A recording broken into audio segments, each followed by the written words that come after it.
ಹರಿ ಓಂ.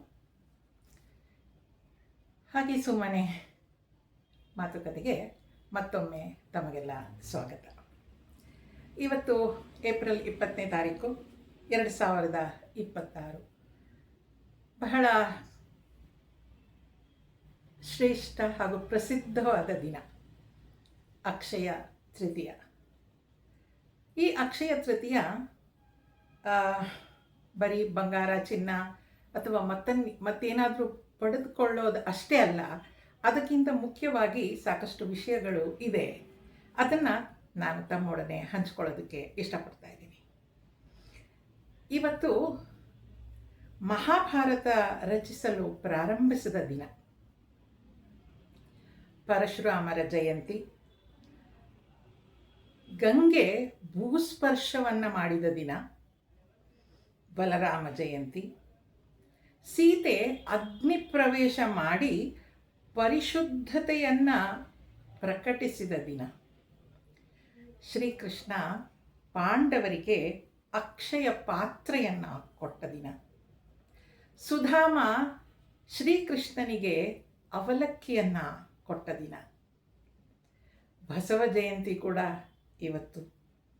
ಹಾಗೆ ಕುಬೇರ ಶ್ರೀ ಲಕ್ಷ್ಮಿಯನ್ನು ಪೂಜಿಸಿದ ದಿನ ಅಂತ ಕೂಡ ಹೇಳ್ತಾರೆ. ಅದರಿಂದ ಇವತ್ತು ನಾವು ಮಾಡಬೇಕಾಗಿರೋದು ಏನು ಅನ್ನೋದ್ರ ಬಗ್ಗೆ ಸ್ವಲ್ಪ ಯೋಚನೆ ಮಾಡೋಣ.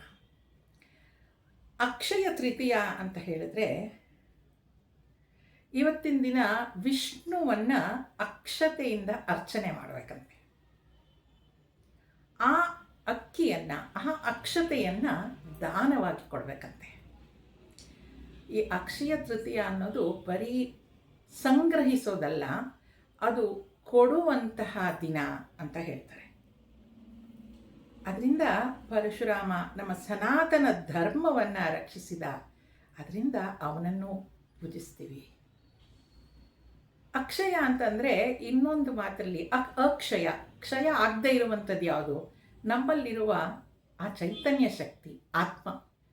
ಆ ಆತ್ಮನ ಬಗ್ಗೆ ನಾವು ಚಿಂತಿಸಬೇಕು. ಆ ನಿತ್ಯ ಶುದ್ಧ ಆನಂದ ಸ್ವರೂಪ ನಾನು ಅನ್ನೋದನ್ನು ಗುರುತಿಸ್ಕೊಳ್ಬೇಕು. ನಾವು ಆ ಸಾಧನೆ ನಮ್ಮದಾಗಬೇಕು.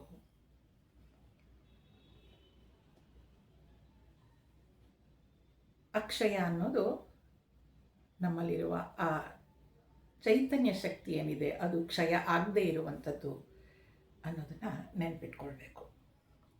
ಭಾಗವತದಲ್ಲಿ 3 ವಿಚಾರಗಳನ್ನು ಅಕ್ಷಯ ಅಂತ ಹೇಳ್ತಾರೆ. ಒಂದು, ಭಗವಂತನ ಕೃಪೆ ಅಕ್ಷಯ. ಯಾವಾಗಲೂ ಅವನ ಕೃಪೆ ಭಕ್ತರ ಮೇಲೆ ಸದಾ ಇರುತ್ತೆ ಅಂತ ಒಂದು ನಂಬಿಕೆ ನಮಗಿದೆ.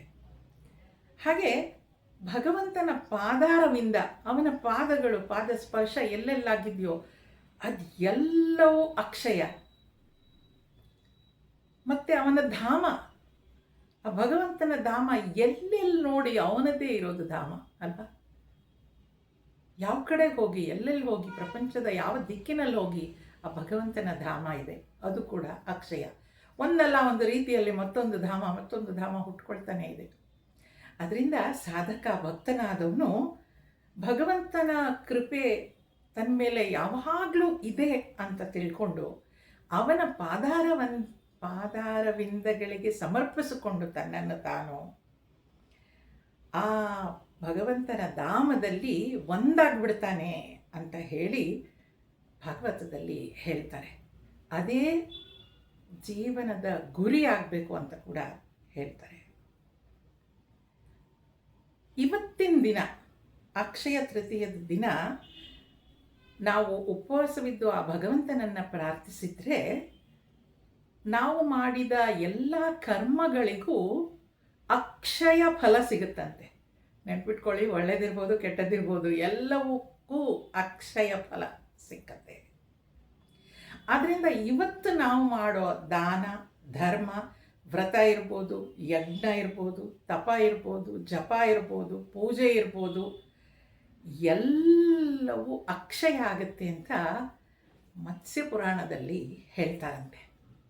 ಅದರಿಂದ ಯೋಚನೆ ಮಾಡಿ, ಇವತ್ತು ಬರೀ ಬಂಗಾರ ಖರೀದಿಸುವ ದಿನ ಆಗದಲೇ ಬಂಗಾರ ಬೆಳ್ಳಿ ವಜ್ರ ವೈಡೂರ್ಯ ಏನಾದರೂ ಇರ್ಬೋದು, ಅದನ್ನು ಖರೀದಿಸುವ ದಿನ ಆಗದಲೇ ದಾನ ಧರ್ಮ ವ್ರತ ಜಪ ತಪ ಮಾಡುವ ದಿನ ಆಗಬೇಕು. ಅಕ್ಷಯ ತೃತೀಯ ಅಂದರೆ ಸಂಗ್ರಹಿಸುವ ದಿನ ಅಲ್ಲ, ಅದು ಕೊಡುವ ದಿನ. ಆದ್ದರಿಂದ ಯೋಚನೆ ಮಾಡಿ, ಎಷ್ಟು ಇವತ್ತು ಕೊಡ್ತೀವೋ ಅಷ್ಟು ಅಭಿವೃದ್ಧಿ ನಮ್ಮದಾಗ್ತಾ ಹೋಗುತ್ತೆ. ನಿಜ ಅಲ್ವಾ? ನಮ್ಮ ಹತ್ರ ಇದ್ದರಷ್ಟೇ ಕೊಡಲಿಕ್ಕಾಗೋದು. ಹಾಗಾಗಿ ನಾವು ಕೊಡ್ತಾ ಹೋದರೆ ಭಗವಂತ ನಮಗೆ ಆ ಸಪ್ಲೈ ಮಾಡ್ತಾ ಹೋಗ್ತಾನೆ. ಯೋಚನೆ ಮಾಡ್ತಾ ಇರಿ. ಅಕ್ಷಯ ತೃತೀಯದ ಶುಭಾಶಯಗಳು ಎಲ್ಲರಿಗೂ. ಹರಿ ಓಂ.